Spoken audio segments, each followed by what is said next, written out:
Perfect.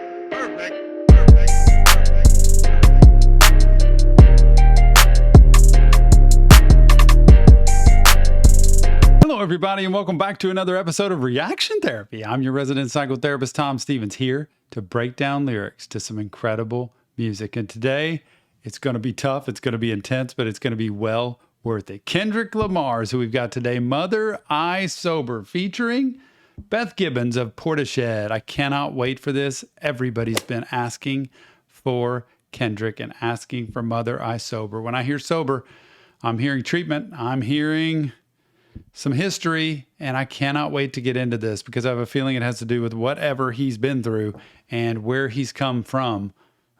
Sending the message, I'm sober. I hope that would be a great thing, right? Because we talk about recovery and we talk about redemption and victory and serenity and all that great stuff that can come through the pain and after the pain. So thank you for being here. I appreciate you letting us do this every day, being a part of Reaction Therapy, supporting our mission to spread mental health awareness to the world through music and lyrics. Nick and I are unbelievably grateful to you to just be here every day to let us do this.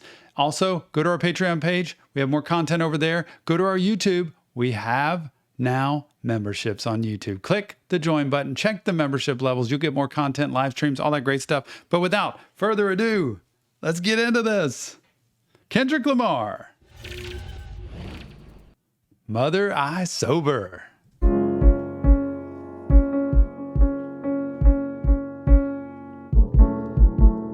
Yep.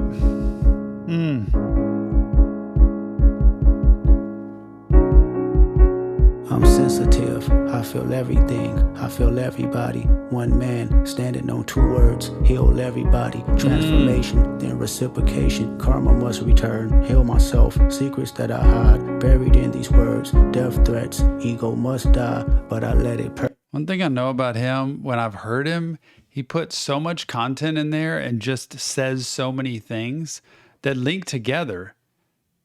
It's this one long story. I feel like he sends about his life, that what he's been through, the pressure that he's felt, the kind of microscope that he's under, what he's had to live with from other people.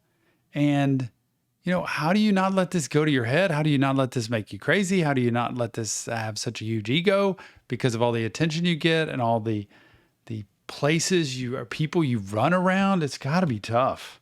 that I hide, buried in these words. Death threats, ego must die, but I let it purge, pacify, broken pieces of me. It was all a blur. Mother cried, put their hands on her. It was family ties, I heard it all. I should have grabbed a gun, but I was only 5. I still feel it weighing on my heart. The trauma young children go through. Should have grabbed a gun, but I was only 5. Like, it's just really sad for me. All the children I've worked with as young as 2 years old who've been abused, neglected, traumatized, abandoned, all kinds of that. And I just have that connection to children. I've seen the tough stuff they've grown up in. And many times for people in his situation, it's just what life is. I'm just used to doing that. And you'll grow up with the burden. I should have grabbed the gun. You were only 5. But when you were 5, you were traumatized, and Lord knows what that did to you now for adulthood and the healing that has to take place to not carry these burdens and repeat the same patterns over and over again.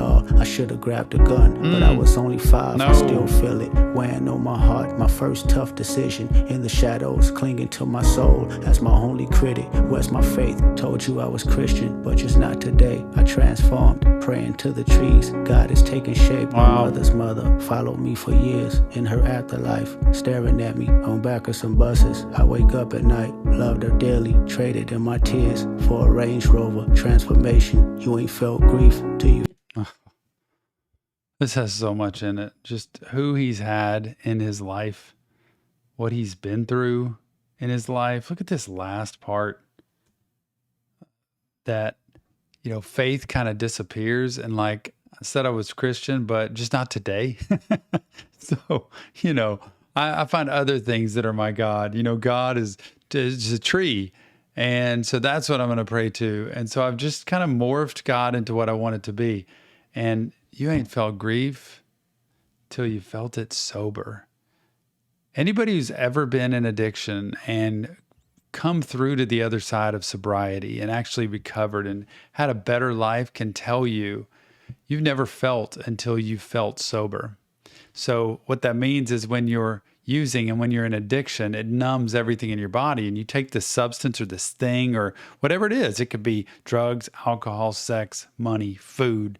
We can put anything in there, but it numbs yourself to the feelings that you have. So when you're sober and you're clean of it, you feel more than anything. In fact, you feel so intensely, it makes you want to use again.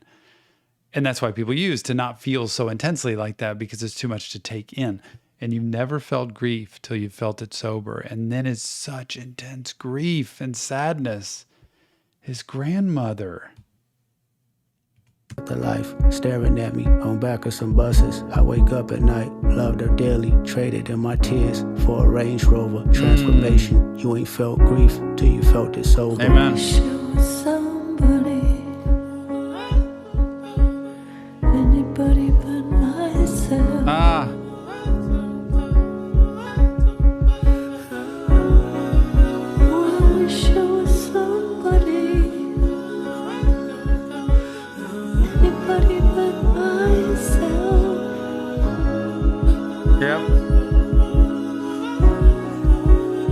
I remember looking in the mirror, knowing I was gifted, only child, me for 7 years, everything for Christmas, family ties. They accused my cousin, did he touch you, Kendrick? Never lied, but no one believed me when I said he didn't. There's just so much trauma and abuse, and he said he didn't. So nobody believed him, but clearly something happened with the cousin, and he was right in the middle of it. A gifted guy. I mean, he had to be so gifted growing up. It still is, but as a child, like, wow, this guy's special. There's something here. Oh, man. Accused my cousin. Did he touch you, Kendrick? Never lied, but no one believed me when I said he didn't. Frozen moments, still holding on it. Hard to trust myself, I started rhyming. Coping mechanisms to lift up myself. Talked to my lawyer, told me not to be so hard on myself. He has an aura I hope to achieve. If I find some help, congratulations, made it to be famous. Still I feel uneasy, water watching, live my life in nature. Only thing relieves me, spirit guide, whisper in my ear, tell me that she sees me. Did he touch you? I said no again, still they didn't believe me. Something around this theme with what's happened early in his childhood, because so often early childhood trauma leads into adulthood, and we act out in ways that really come from the trauma of early life. Broken relationships, abusive relationships,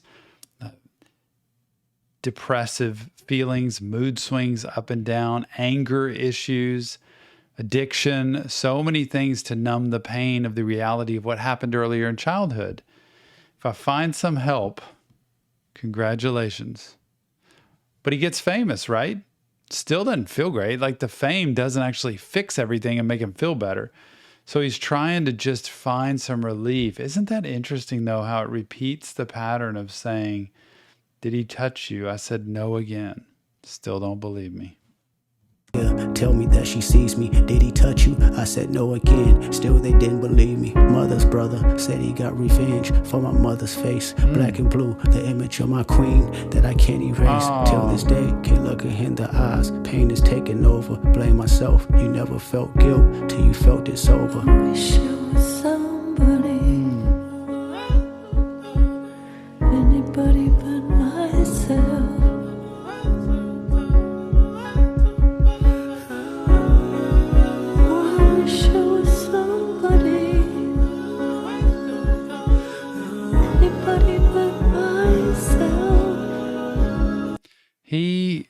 It's like this, he saw his mom get beat up. He can't look her in the eye. At least that's what it seemed like to me. And what a tragic thing if that's the case, because that's who you look up to. That's who you idolize. And then you see this abuse and nothing you can do about it. And the answer, the solution to things in that lifestyle where he grew up was violence, was getting back at people. And oh man, that's where you learn the patterns. Early in life, you learn the patterns. This is normal. It doesn't feel right inside a lot of times for children, but this is normal. So let's just go do the same thing.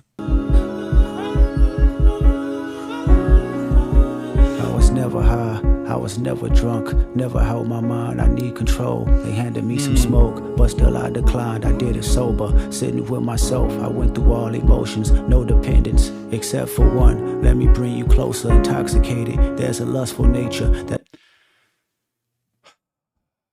No dependence except for one. You know, when you hear these lyrics, never high, never drunk, that he needed control. There's people who don't use substances. There's people who don't get caught up in addiction because they need control so bad. They know that that's going to make them feel out of control, so they don't do it and they stay away from it. Stay sober. But then no dependence except for the one. A lustful nature. There's some dependency he held on to, something that was going on that was his downfall. Except for one, let me bring you closer, intoxicated. There's a lustful nature that I failed to mention. Insecurities that I project, sleeping with other women. Women's hurt, the pure soul I know. I found her in the kitchen, asking God, where did I lose myself? And can it be forgiven? Broke me down, she looked me in my eyes. Is there an addiction? I said no. So my guess is Whitney, his wife, significant other, going out and cheating on her, and he breaks her heart. You know, kind of continuing the pattern of breaking the significant other's heart. Of course, he grew up, it sounds like, seeing that happen. That's just a part of what people did. That's a part of what relationship was. That's what the guy does. This is why I harp on men all the time, that you have to be present, available, show up. Don't wander, don't disappear, don't go off and cheat, don't go off and do other things that take you away from your significant other, your wife, or your children, because they need that. They need you so they can create a healthy pattern for the future. And she's asking, is there an addiction? I said no, but this time I lied. All the other times I hadn't lied, but this time I lied. I said no. So he knew there was. Be forgiven. This is like a story, y'all. Like this, I'm so aware of why y'all said to watch this now, because this is like a novel that's playing out all the way through. Incredible. Broke me down. She looked me in my eyes. Is there an addiction? I said no, but this time I lied. I knew that I can't fix it. Pure soul, even in her pain. Know she cared for me. Gave me your number. Said she recommended some therapy. I asked my mama why she didn't believe me when I told her no. I never knew she was violated in Chicago. I think, you know, especially when addicts or people who get into compulsive lying situations, you know, they feed off of trying to convince people of other ways. And he's like, I asked my mama why she didn't believe me. And I never knew she was violated in Chicago, that she's experienced pain before. She's experienced being mistreated, being traumatized before. And all he does is talk about her with a sweet spirit, a sweet soul that's a good person. And we ask all the time, like, then how come hurt such a good person?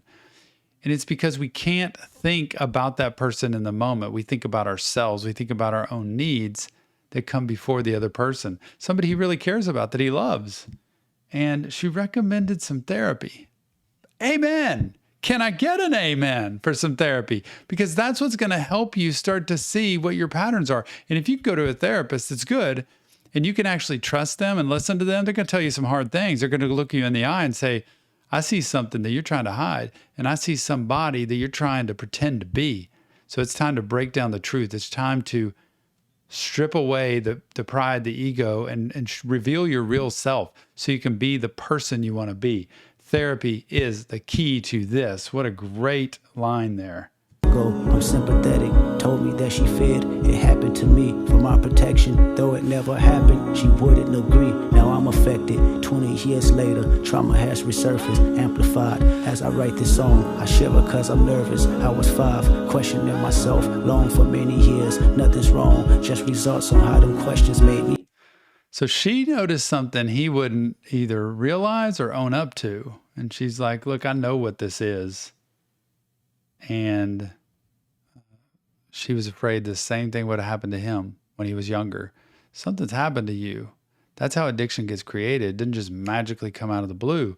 So it comes from somewhere. What's going on? There's something in your past. And it's like he's being forced as this song goes on to face the demons of what he was always denying and ignoring and pretending wasn't there. I'm wondering at the end if he's going to say yes to the question. Something did happen, and this is what happened. Myself long for many years, nothing's wrong, just results on how them questions made me feel. I made it home, 7 years of tour, chasing manhood, but Whitney's gone. By the time you hear this song, she did all she could. All those women gave me superpowers, what I thought I lacked. I pray our children don't inherit me and feel sidetracked on conversation not being addressed.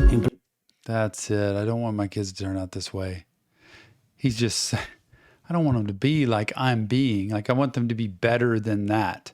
I'm not the guy I want them to be. And that's why I want men to work really hard on themselves so they can say, I want my son to be the guy that I am trying to be every day. I want my daughter to marry the kind of guy that I am trying to be every day.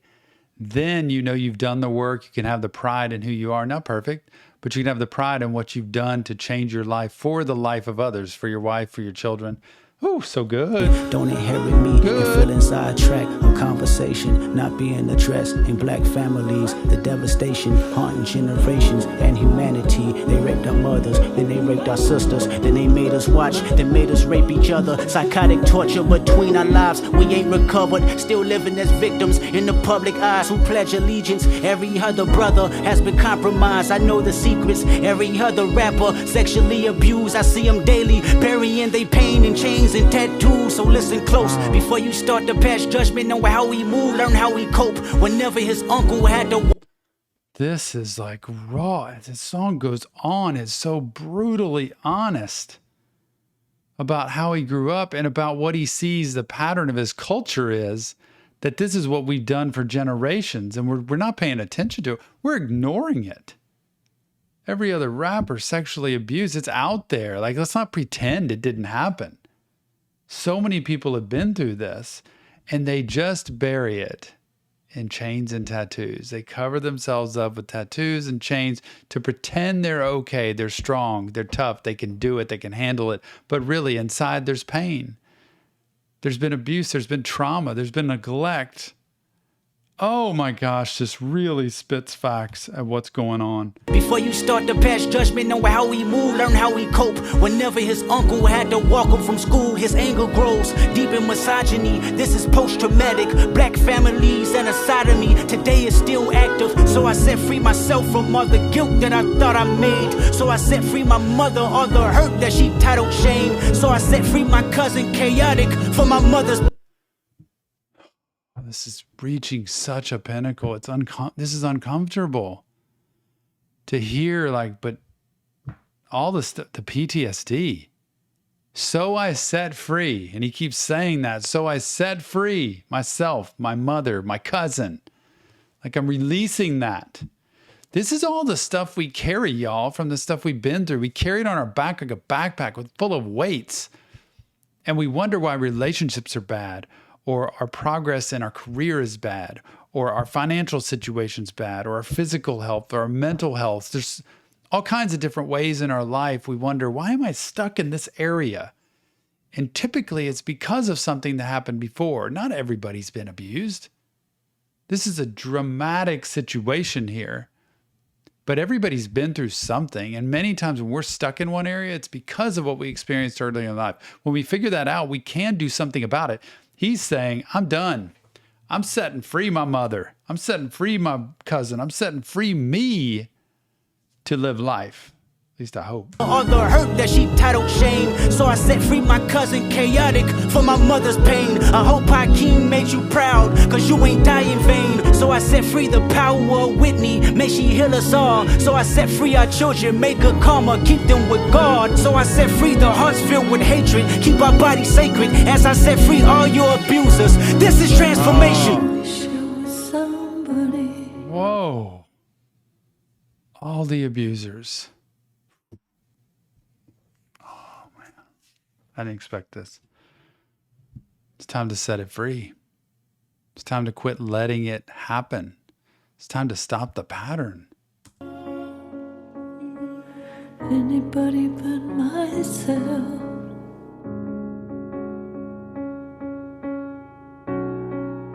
Oh, I wish I was somebody.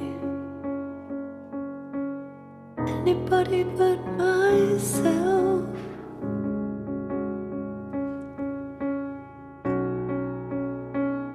did it. I'm proud of you.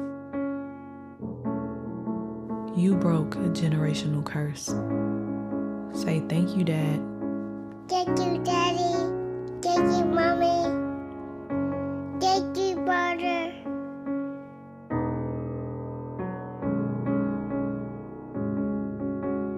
Mr. Morale. What is this? I don't know. It made me tear up. Whatever it is, what a powerful statement. Who is speaking? Is that his wife? Is that Whitney? Like, who is? I don't know Kendrick Lamar's story, but it's got to be somebody close to him, and it's got to be the mom of his son, I think. You did it. I'm proud of you. You broke a generational curse. That is what hits me, that I try to tell people in my office every day. You can break a generational curse. And when you hear that young boy say, thank you, Daddy. Thank you, Mommy. Thank you, brother.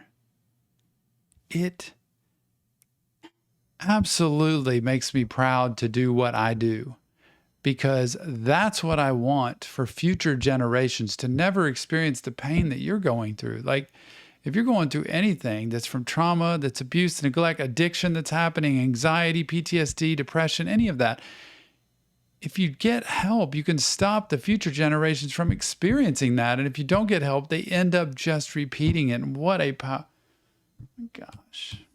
Thank you, Daddy. Proud. You did it.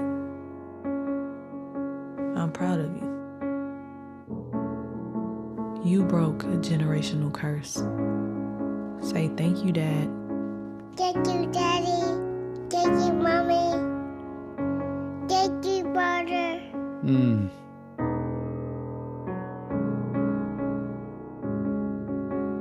Mr.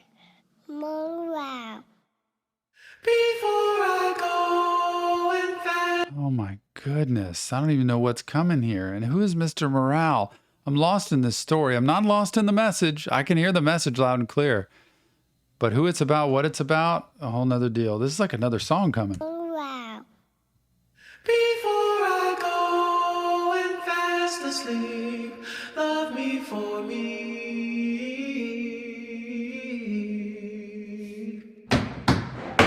I bear my soul and now we're free.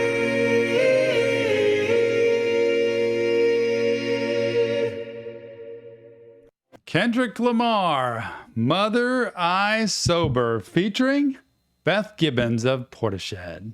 What a song. Blew my mind. Like, I wasn't lost in the message. I was lost in the story. I just have to figure out what is going on. I am leaning on you to give me your comments, feedback, insight. Tell me what's happening here so I can wrap my head around this, where this came from and who it's about. You were right. This was intense. This was mental health. This was all kinds of trauma, abuse, addiction from history that creates generational patterns. And my goodness, the sooner you get help, the better. And if you don't get good help, keep looking for help, because you can find help. You deserve that help. Remember, this isn't real therapy, just Tom breaking down lyrics to music. If you want professional help, check the links in the description of this video. There are resources there that might be able to help you. This is an opportunity for us to break generational patterns. Nick and I are thankful to you that you would support reaction therapy the way you have, so we can do these reactions every single day and share mental health awareness with you and with the world. That's what we're trying to do. Thank you for the opportunity to do that. If you want extra content about reaction therapy, go to our Patreon page. Check out YouTube. We have memberships now. Extra live streams, prioritized comments, requests that can happen, extra content. It's all there. And please go to our Discord server, because there are over 2,000 people there chatting it up right now, and you need to join them. I'll be there too. Can't wait to see you on the next Reaction Therapy.